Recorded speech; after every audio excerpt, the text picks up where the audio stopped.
진리를 사랑하시고 예수님의 재림을 기다리시는 성도 여러분, 안녕하십니까? 계시록 14장에 계시된 여자의 남은 자손 14만 4천인이 하늘에서 새 노래를 부르는 장면을 다음의 말씀을 통해 거룩한 명상을 해보시기 바랍니다. 계시록 14장 3절입니다.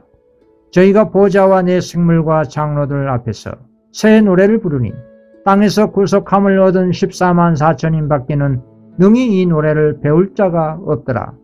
땅에서 구속함을 받은 14만 4천 명은 하나님의 검은걸 들고 어린 양과 함께 시온산에 섰습니다.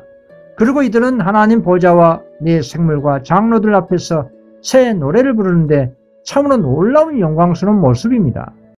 24장로는 2000년 전에 예수님께서 부활 승천하실 때 데리고 가신 아담부터 예수님 당시대까지 진리를 증거한 하나님의 거룩한 의인들이었습니다. 14만 4천인은 하나님 보좌 앞과 그룹 천사들과 24장로들 앞에서 새 노래를 부르는 것입니다. 그런데 14만 4천인의 경험의 이 노래는 어떤 노래이길래 아무도 배울 수 없는 노래라고 하는 것일까요? 그것은 어느 누구도 가져보지 못한 그들 자신만의 구원의 경험의 노래이기 때문에 그 누구도 배울 수 없다고 한 것입니다. 그러면 이들은 어떤 상황과 어떤 환경에서 무엇을 대상으로 승리하여 구원받은 경험의 노래인지 보겠습니다. 계시록 15장 1절에서 2절입니다. 또 하늘에 크고 이상한 다른 이적을 보매 일곱 천사가 일곱 재앙을 가졌으니 그 마지막 재앙이라. 하나님의 진노가 이것으로 마치리로다.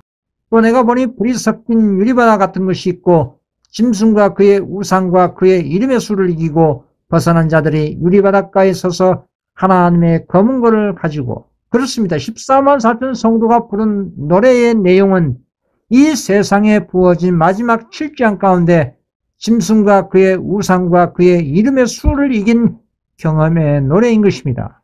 결론부터 말씀드리면 여기서 계시된 짐승은 계시록 13장의 첫 번째 짐승 천주 교황권입니다. 그리고 두 번째 짐승은 득별 가진 새끼양 미국입니다. 그리고 교황권을 닮은 짐승의 우상은 미국 내의 개신교 세력입니다. 그리고 그 이름의 수라는 것은 666인데 짐승의 표, 즉 교황권과 미국과 개신교, 즉 이 삼중연합 세력이 야합하여 제정된 일요일 법령을 의미합니다. 사도 요한은 이렇게 삼중연합 세력에 굴복하지 않고 끝까지 하나님의 계명과 예수의 증거를 가지고 승리한 여자의 남은 자손을 계시를 통해 본 것입니다.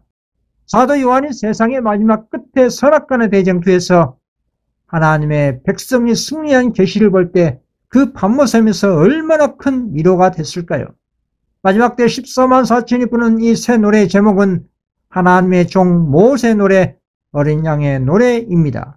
모세 노래는 과거 모세 시대 때 육적 이스라엘이 애굽의 바로 왕에서 벗어나 구원받은 홍해바닷가에서 부르는 승리의 찬양과 노래입니다. 어린 양의 노래는 영적 이스라엘 백성 14만 4천인이 7재앙과 야곱의 대환란에서 짐승과 짐승의 우상과 짐승의 표를 이기고 어린 양으로부터 구원받은 경험의 노래가 바로 이 새 노래입니다. 계시록 15장 3절입니다. 하나님의 종 모세의 노래, 어린 양의 노래를 불러 이르되 주 하나님 곧 전능하신 이시여 하시는 일이 크고 놀라우시도다. 만군의 왕이시여 주의 길이 의롭고 참 되시도다. 사도 요한이 세상의 권세들로 더불어 싸우고 있는 여자의 남은 자손의 마지막 큰 투쟁을 보고 그 충성된 자들의 마지막 승리와 구원을 볼 수 있는 놀라운 특권이 주어진 것입니다. 이 같은 계시의 특권은 오늘날 셋째 천사 기별을 믿는 성도들 가운데 14만 4천인에 들어갈 후보들에게도 엄청난 큰 용기와 이안이 되고 있는 것입니다. 분명한 사실은 14만 4천인은 짐승과 그의 우상과 짐승의 표를 이긴 자들만이 구성된 구원의 무리들이라는 것이 성경의 예언입니다. 물론 계시록 7장에는 각 시대에 자신에게 주어진 빛에 충실히 믿고 순종하고 회개하고 죽은 성도들은 허다한 무리에 들어간 성도들도 있습니다. 오늘 말씀드린 14만 4천인은 1844년 이후 말세 시대에 셋째 천사 기별을 통해 예수님의 재림을 촉진하고 구속의 경륜을 성취시킬 여자의 남은 자손의 특성을 말씀드리고 있는 것입니다. 7재앙이라는 무자비한 재앙 속에서 야곱의 환란이라는 정신적 고통을 당하고 끝까지 하나님의 계명을 예수 믿음으로 지킨 지구촌의 극소수의 이 나무무리는 구원의 노래를 부르고 있는 모습을 사도 요한이 본 것입니다. 오늘날 지금 당장 하나님의 계명 안식일을 순종함으로 인해 짐승과 그의 우상에게 직접적이고 물리적인 핍박을 받지 않는다고 해서 14만 4천 인침이 이루어지지 않는 것이 아닙니다. 2300주야 끝인 1844 이후부터 셋째 천사 계배를 참으로 믿고 안식일 계명을 비롯해 모든 계명을 순종한 그리스도를 닮은 성도들이 전 세계 곳곳에 존재하고 있고 하나님의 인침이 지금도 이루어지고 있는 중입니다. 그리고 오늘날 그들이 인침받고 주님 안에서 잠이 들었다 하더라도 7번째 재앙 초기의 특별부활에서 중보자 없는 야곱의 환난과 7일 재앙 속에서 하나님의 계명을 지킴으로 짐승과 짐승의 우상을 이긴 그리스도인이라는 것을 증거하게 되는 것입니다. 그와 같은 환난 가운데 승리의 경험은 오늘날 지금 은혜 시기에 계명을 지키는 훈련을 통해 최후의 선악간의 대정교에서 어린 양이신 예수님께로 구원받게 되는 것입니다. 14만 4천의 구원받는 신앙과 믿음의 품성이 어떠한지를 보겠습니다. 계시록 14장 4절입니다. 이 사람들은 여자와 더불어 더럽히지 아니하고 정절이 있는 자라. 어린 양이 어디로 인도하든지 따라가는 자며 사람 가운데서 구속을 받아 처음 익은 열매로 하나님과 어린 양에게 속한 자들이니. 우리는 여기 시온산에서 보인 14만 4천인은 계시록 13장에 게시된 짐승과 그 우상의 진노의 대상이라는 것을 알 수가 있습니다.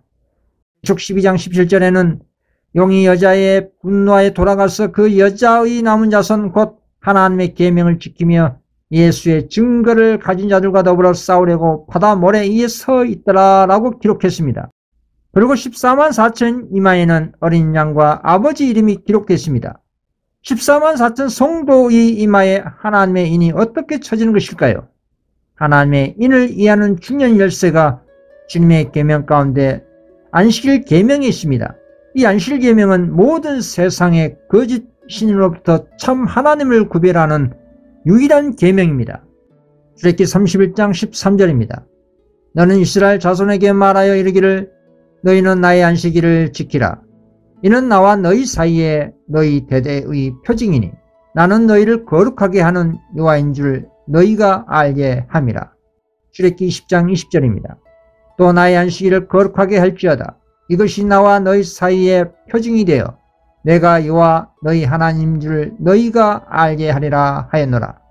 그렇습니다. 하나님의 네 번째 안식일 계명은 세상과 거짓 신들과의 가장 확실하게 구별된 유일한 계명입니다. 안식일 계명은 창조의 기념일이요 애굽에서 구원받은 구속과 계명 순종했다는 거룩한 성화의 표징입니다. 그래서 안식일 지킨 무리들 가운데 14만 4천 인침이 이루어지는 것입니다.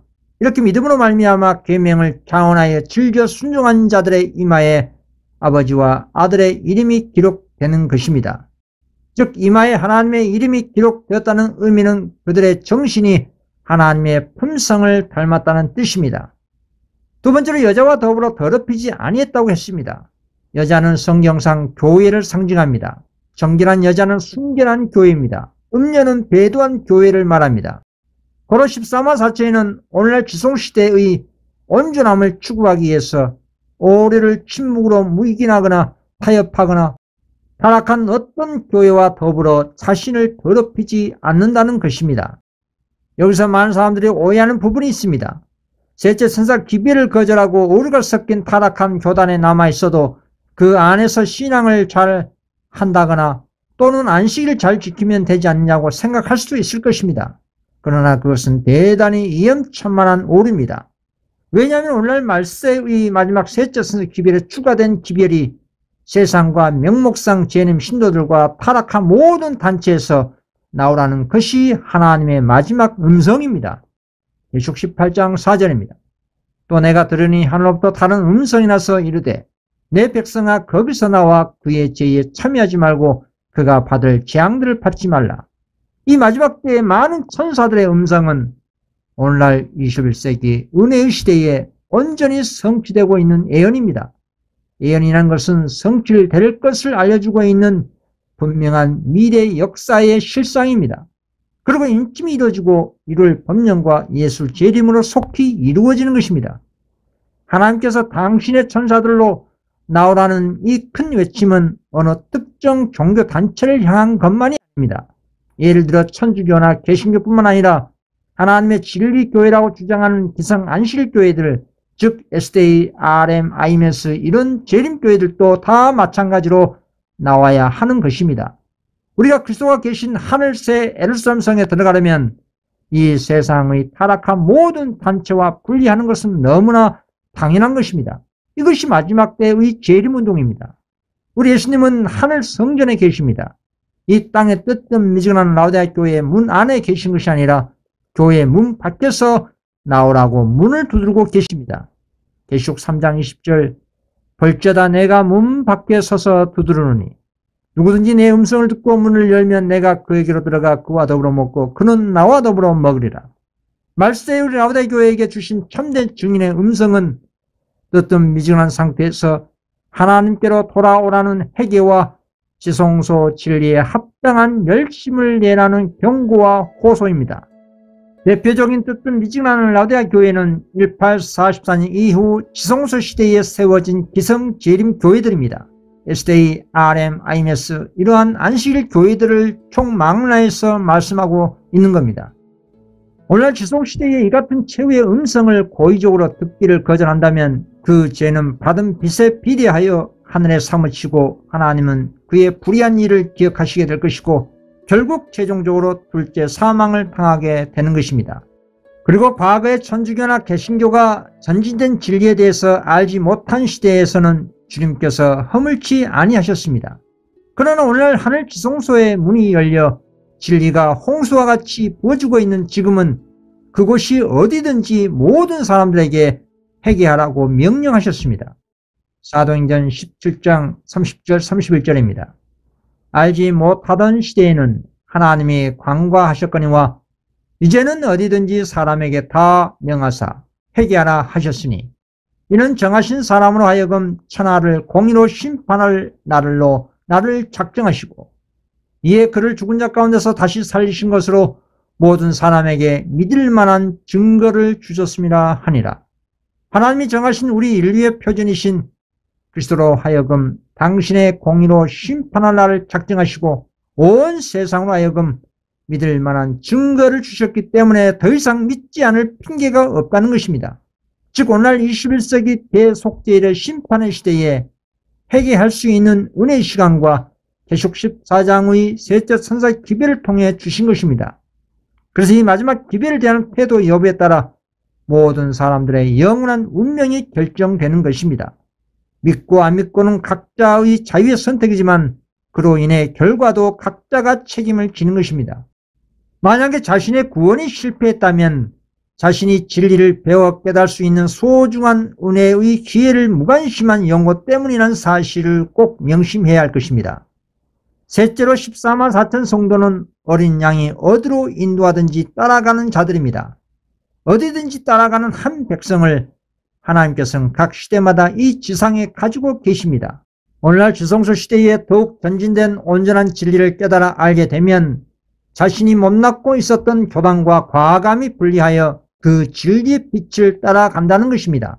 이 적은 무리들은 양떼가 목자를 따르듯이 신뢰와 사랑으로서 즐거운 마음으로 순종하고 이 지상에서 하나님의 전신갑주를 두르고 세상과 분리하고 타락한 모든 교회들과 분리하여 오직 멸망하는 자들을 구원하는 인치는 사업에 전적으로 종사하는 자들입니다. 이들은 생계의 위협을 당할지라도 오직 온전한 진리만 선택한 신실한 자들이기에 정절이 있는 자들이라고 하는 것입니다. 이들이 좁은 문 좁은 길을 여행하는 적은 무리들이라는 것을 예수님은 이렇게 말씀하셨습니다. 마태복음 13장 14절입니다. 좁은 문으로 들어가라. 멸망으로 인도하는 문은 크고 그 길이 넓어 그리로 들어가는 자가 많고 생명으로 인도하는 문은 좁고 길이 협착하여 찾는 자가 적음이라. 한마디로 말씀드리면 좁은 문 좁은 길이라는 것은 예수님의 거룩한 생애를 의미합니다. 하나님의 계명을 지키며 이타적인 영혼 구원의 거룩한 봉사를 의미합니다. 또한 여자의 남은 자손 이 14만 4천인은 큰 환란에서 나온 자들입니다. 어린 양의 피에 그 옷을 씻어 희게 한 자들입니다. 개국 이래로 그때까지 없던 환란의 시기를 지내고 하나님의 심판과 형벌이 최후로 내릴 때에 중보자 없이 선 자들입니다. 계시록 7장 14절입니다. 이는 큰 환란에서 나온 자들인데 어린 양의 피에 그 옷을 씻어 희게 하이니라. 이 같은 중보자 없는 대환란의 시기에 사단의 공격과 세상의 공격으로부터 생명을 아끼지 않고 오직 하나님께 충성하는 그 예수 믿음을 계명 순종을 통해 증거하는 자들이라 이 말입니다. 계시록 14장 12절입니다. 성도들의 인내가 여기 있나니 그들은 하나님의 계명과 예수에 대한 믿음을 지키는 자니라. 그래서 짐승이표 환란 가운데 모든 생계가 차단당하고 고난을 겪더라도 믿음을 승리한 용고로 그들만의 경험의 새 노래를 부를 수가 있는 것입니다. 네 번째로 처음 익은 열매로 하나님과 어린 양에게 속한 자들이라고 했습니다. 야고보서 1장 18절 그가 그 피조물 중에 우리로 한 첫 열매가 되게 하시려고 자기의 뜻을 따라 진리의 말씀으로 우리를 낳으셨니라. 첫 열매는 구약의 표상적인 제사제도 가운데 초실절에 수확된 첫 곡물을 하나님께 바치는 것을 말합니다. 레위기 3장 10절 이스라엘 자손에게 말하여 이르라. 너희는 내가 너희에게 주는 땅에 돌아가서 너희의 곡물을 거둘 때에 너희의 곡물의 첫 이삭 한 단을 제사장에게로 가져갈 것이요. 이렇게 주님의 은혜와 성령님의 감동 감화에 회개한 그리스도인은 특별히 선택받은 모든 피조물 중에 대표되는 첫 열매가 되는 것입니다. 또한 야고보는 첫 열매가 진리로 나온 자를 처음 열매라고 했습니다. 진리로 나온 자들이란 것은 다니엘 8장 14절에 2300주의 끝인 1844년 이후 제자 선사 기별과 안식일 진리를 비롯해서 하늘 성소 정결, 조사 심판 등 지성소 진리를 깨달아 더욱더 깊은 회개와 거듭남과 성화의 생애로 하나님께 자신을 온전히 구별하여 바친 자들이라는 의미에서 진리로 나온 자들이라고 한 것입니다. 한마디로 옛 성품을 버리고 새로운 피조물로서 그리스도를 닮은 피조물이 된 용고로 죄를 더 이상 짓지 않는 거룩한 성도들이라는 것입니다. 이런 14만 4천들만이 마지막 7재앙과 야곱의 환란 동안 최후의 선악간의 싸움에서 승리하고 죽음을 맛보지 않고 승천한 어린 양의 첫 열매가 되는 것입니다. 여자의 남은 자손 14만 4천 명은 세상 마지막에 짐승과 그 우상과 큰 싸움에서 그 큰 수확의 첫 부분으로 승리하게 될 것을 이렇게 성경은 예언한 것입니다. 허다한 무리들과 구별되어 하늘 성소에서 특별한 임무를 받는데 그 특별한 지위가 하나님 보좌 앞에 항상 봉사하는 집사 직분자로서 하늘 찬양대 역할을 하게 되는 것입니다. 그리고 이들의 입에는 그 입에 거짓말이 없고 흠이 없는 자들이라 라고 했습니다. 자신들의 흠과 점 많은 품성의 결점들을 성령의 은혜의 도우심과 지성소의 진리로 개혁하여 주님께로부터 책망할 것이 없는 온전한 생애로 그리스도를 증거한 자들이라는 뜻입니다. 우리가 알아야 할 분명한 사실은 하나님의 이는 순결하지 못한 사람의 이마에는 결코 인침이 없다는 것입니다. 하나님의 이는 우리 마음이 세상도 사랑하고 하늘도 사랑하는 둘로 나뉜 뜨뜻 미진한 마음을 가진 사람에게는 결코 인침이 없다는 것입니다. 야고보서 1장 8절 두 마음을 품어 모든 일에 정함이 없는 자로다. 두 마음을 품은 오늘날 라오디게 교회들은 분명히 주님의 입에서 포함을 당하게 됩니다. 이런 사람들은 어떤 믿음의 시험이 오면 갈피를 못 잡고 쉽게 흔들림 당하여 믿음이 파손당합니다. 그래서 그런 두 마음 상태에서 벗어나려면 하나님을 더욱더 가까이 해야 합니다. 야고보서 4장 8절 하나님을 가까이 하라. 그리하면 너희를 가까이 하시리라. 죄인들아 손을 깨끗이 하라. 두 마음을 품은 자들아 마음을 성결하게 하라.